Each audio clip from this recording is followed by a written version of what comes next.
Qualcomm claims that its in-house Oryon cores have less than 1% of ARM's technology when asked by lawyers in an ongoing trial. The Snapdragon X Elite and Snapdragon X Plus are Qualcomm's first chipset offerings touting the company's custom Oryon cores, which were supposedly developed completely in-house, as the company decided to follow Apple's route of presenting the masses with a solution that is void of technologies from other companies. However, ARM would disagree, which is why the British chip designer and the San Diego are locked in a legal skirmish.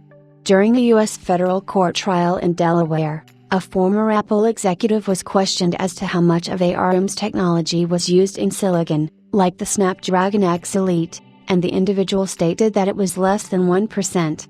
The development of Qualcomm's custom Oryon cores was only possible with the Nuvia acquisition, which developed solutions from scratch and without using ARM's IP, or at least very little of it at the trial. Reuters reports that Gerard Williams, an ex-Apple engineer who founded Nuvia in 2019 and one of the lead designers of Oryon, was pressed by lawyers from both Qualcomm and ARM on whether the previous company's custom cores featured ARM IP or not.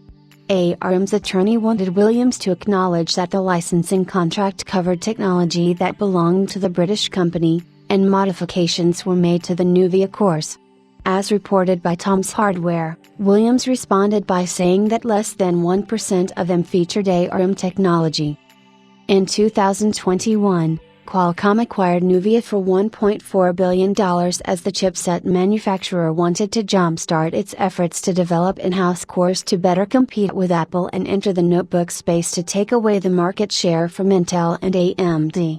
Later, ARM asked Qualcomm to renegotiate the terms of the license, which Qualcomm rejected, stating that its architecture license agreement, or ALA, covers the subsidiary Nuvia.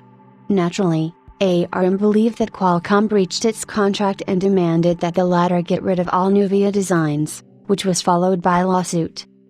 Reuters were informed by analysts that Qualcomm pays around $300 million to ARM as part of its licensing fee. Unfortunately, at the trial, there was evidence presented that shows that $50 million in annual revenue was missing because of the Nuvia acquisition. The report concludes by saying that a jury verdict could come as soon as this week, with the possibility that Qualcomm CEO Cristiano Amon will take the witness stand.